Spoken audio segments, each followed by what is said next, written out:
To remove oil stains from a driveway, you can try the following methods. Number 1, absorbent material. Sprinkle baking soda, cornstarch, or cat litter over the stain. Let it sit for several hours overnight, to absorb the oil, then sweep it up. Number 2, try dish soap. Mix dish soap with warm water and apply it to the stain. Scrub with a stiff brush and rinse with water.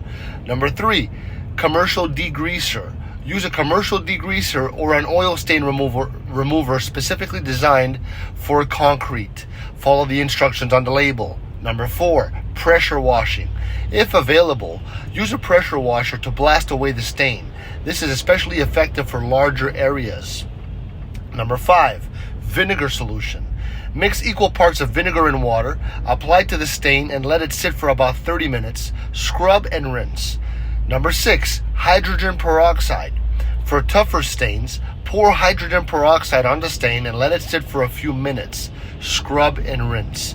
Number 7, sealing.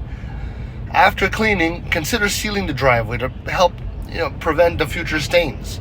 Always test any cleaning methods in a small, inconspicuous area first to ensure proper safety measures are taken.